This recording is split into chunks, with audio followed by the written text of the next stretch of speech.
സനാതനധർമ്മം കുറച്ചു കാലങ്ങളായി ഇന്ത്യൻ രാഷ്ട്രീയത്തിൽ ഈ വാക്കിന് വലിയ പ്രശസ്തിയാണുള്ളത്.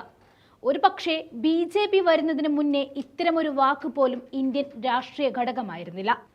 സനാതനധർമ്മം സംബന്ധിച്ച ഉദയനിധി സ്റ്റാലിൻ കേന്ദ്ര പോരാട്ടം കഴിഞ്ഞ വർഷം വലിയ ചർച്ചയായിരുന്നു. സനാതനധർമ്മത്തെ മാനിച്ചില്ലെങ്കിൽ ലോക്സഭാ തിരഞ്ഞെടുപ്പിൽ പരാജയമാകും ഫലമെന്ന് രാംദേവ് ഇന്ത്യ മുന്നണിക്ക് മുന്നറിയിപ്പ് നൽകിയിരിക്കുകയാണ്. മുന്നറിയിപ്പും പ്രവചനവും നടത്താൻ മാത്രം എന്ത് മഹത്വമാണ് രാംദേവിനുള്ളതെന്ന് ചോദിച്ചാൽ ഒരൊറ്റ പേരിൽ കാര്യം പിടികിട്ടും: പതഞ്ജലി. പ്രധാനമന്ത്രി നരേന്ദ്രമോദി സനാതനധർമ്മ മൂല്യങ്ങളുടെ സംരക്ഷകനാണെന്ന്. അപ്പോ നരേന്ദ്രമോദി പ്രധാനമന്ത്രിയായത് രാജ്യം സംരക്ഷിക്കാനല്ല, സനാതനധർമ്മം സംരക്ഷിക്കാനായിരുന്നുവെന്നാണ് ബാബ രാംദേവ് പറയുന്നത്. ഇത്തരമൊരു തുറന്നു പറച്ചിൽ യഥാർത്ഥത്തിൽ BJPയുടെ വർഗീയ നിലപാടുകൾക്ക് നേരെ മിഴി തുറക്കുകയാണ്.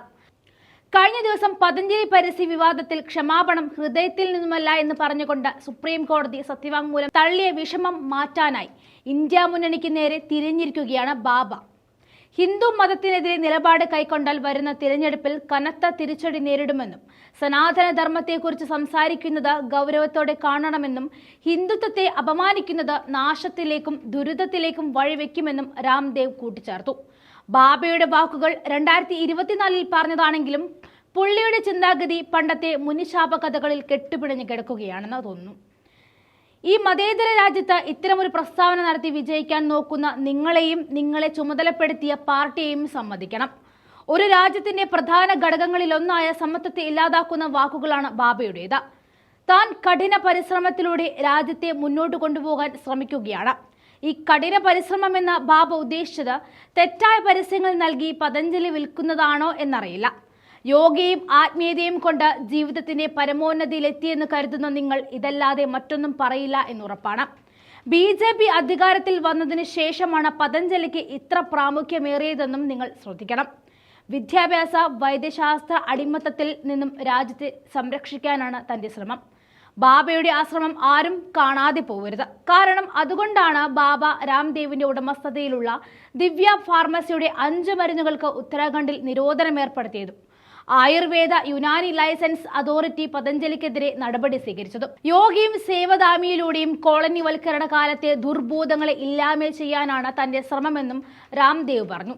ഈ കോളനിവൽക്കരണത്തിന് ശേഷം നടന്ന പലായനത്തിലായിരുന്നു ഹിന്ദു, മുസ്ലിം, ക്രിസ്ത്യൻ എല്ലാവരും ഒന്നു ചേർന്നത്. അപ്പോ ഹിന്ദുസം മാത്രം സ്വപ്നം കൊണ്ട് നടക്കുന്ന ബാബ ഉദ്ദേശിക്കുന്ന കോളനിവൽക്കരണ ദുർബോധങ്ങൾ ആരൊക്കെയാണ്? അത് മുസ്ലിങ്ങളെയും ക്രിസ്ത്യാനികളുമല്ലേ പുള്ളി ഉദ്ദേശിച്ചത്? ഹിന്ദുമതത്തിന്റെ പോരാളിയായതിനാൽ തന്നെ പ്രധാനമന്ത്രിക്ക് എല്ലാ ശത്രുക്കളെയും പരാജയപ്പെടുത്താനാകും. ഇവിടെ ബാബ രാഷ്ട്രീയ പ്രതിനിധി എന്ന നിലയ്ക്കല്ല മോദിയെ വിശേഷിപ്പിക്കുന്നത്, പകരം ഹിന്ദു പോരാളി എന്നാണ്. അങ്ങനെ നോക്കുമ്പോൾ നരേന്ദ്രമോദിയുടെ ശത്രുക്കൾ കോൺഗ്രസോ ഇന്ത്യ മുന്നണിയോ അല്ല, അത് മുസ്ലിങ്ങളും ക്രിസ്ത്യാനികളുമാണ്. മോദിക്ക് നയങ്ങളും നിശ്ചയദാർഢ്യങ്ങളും നേതൃത്വ ഗുണവുമുണ്ട്. രാഷ്ട്രത്തിന്റെ ദീർഘകാല താല്പര്യങ്ങൾക്ക് ഇത് അത്യാവശ്യമാണെന്നും രാംദേവ് പറഞ്ഞു.